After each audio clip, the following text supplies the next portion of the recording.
అట్లాగే అట్లాగే అట్లాగే ఇలా రైతులు బాధపడుతున్నారు మహబాద్లో, అట్లాగే డోర్నకల్లులో, ఈ ప్రాంతంలో ఉన్న ఇతర నియోజకవర్గాల్లో కూడా మాయ మాటలు నమ్మినరు, రైతులు నమ్మినరు, ప్రజలు నమ్మినరు, మన కార్యకర్తలు కూడా పోయిన శాసనసభ ఎన్నికల్లో కొద్దిగా డీలా పడ్డారు. ఒక మాట నేను అడుగుతా, మీరు నిజాయితీగా సమాధానం చెప్పాలని చెప్పి నేను కోరుతా ఉన్నా. ఇక్కడికి వచ్చిన మా మహబాద్ డోర్నకల్ నియోజకవర్గ అన్నదమ్ముల ఆడబిడ్డలను నేను ఒక మాట అడుగుతున్నా, నిజాయితీగా సమాధానం చెప్పండి. మీరు ఏమనుకున్నారు? మహబాద్ వాళ్ళు, డోర్నకల్ వాళ్ళు ఏమనుకున్నారంటే, పోతే మా ఒక్క సీటు పోతుందేమో కానీ కేసీఆర్ సార్ అయితే ఉంటాడు కదా అనుకున్నారు. అంతేనా? ఇది సీటీలు కొట్టే ముచ్చట కాదు, సిగ్గుపడే ముచ్చట. ఎందుకంటే ఇక్కడ మీరు ఓడిపోతే, ఎమ్మెల్యేలు గెలవకపోతే కేసీఆర్ సార్ ముఖ్యమంత్రి ఎట్లయితాడు? మీరేమనుకున్నారు?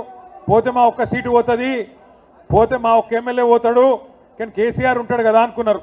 మాకేం డోకా ఉన్నది, రైతు బంధు వస్తుంది, 24 గంటల కరెంట్ వస్తుంది, గోదావరి నీళ్లు తెచ్చిండు కేసీఆర్ గారు కాళేశ్వరం రూపంలో. ఇదివరకు వాళ్ళు కాలువలతో విడిచిపెట్టిపోతే ఆ కాలువల్లో తుమ్మ చెట్లు మొలిస్తే మా డోర్నకల్లులో, తుంగతుర్తిలో, మా నెల్లి కుదురులో, కేసముద్రంలో కాళేశ్వరం నీళ్లు తీసుకొచ్చిన ఘనత ఎవలది? గోదావరి నీళ్లు తెచ్చిన ఘనత ఎవలది? కేసీఆర్ గారిది. అందుకే మీరేమనుకున్నారు? కేసీఆర్ అయితే ఉంటాడు, పోతే మా సీటు పోతుంది అనుకున్నారు. కానీ ఇప్పటికి అర్థమైందా మరి? ఒక్కొక్క ఓటు విలువ, ఒక్కొక్క గ్రామంలో ఒక్కొక్క ఎమ్మెల్యే విలువ ఇప్పుడన్నా మనం తెలుసుకోవాలి. మీ లెక్కనే చాలామంది అనుకున్నారు రాష్ట్రంలో. మీరు మహబాద్ వాళ్ళు ఎట్లా అనుకున్నారో, పాలకుర్తి వాళ్ళు ఎట్లా అనుకున్నారో, డోర్నకల్ వాళ్ళు ఎట్లా అనుకున్నారో, ఇంకా వేరే వాళ్ళు కూడా గట్లే అనుకున్నారు. ఆఖరికి ఏమైంది? దొంగ మాటలు చెప్పి, జర్ర నువ్వు ఆడ మొత్తుకుంటే నేను ఈడ మొత్తుకుంటే ఎవరికి వినబడతారా తమ్మి, ఆగు.